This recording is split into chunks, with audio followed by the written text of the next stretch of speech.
एक जंगल में एक कुत्ता और एक गोरिल्ला रहते थे। दोनों अच्छे दोस्त बन गए। कुत्ता बहुत वफादार था और गोरिल्ला बहुत चालाक। एक दिन जंगल में आग लग गई।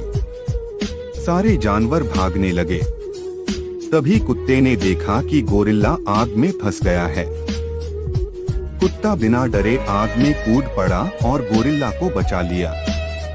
बाद में गोरिल्ला बोला, तुम्हारी वफादारी ने मेरी जान बचाई। अब से हम सिर्फ दोस्त नहीं, भाई हैं। सीख, दोस्ती में ना शक्ल देखी जाती है, ना अक्ल, सिर्फ दिल देखा जाता है।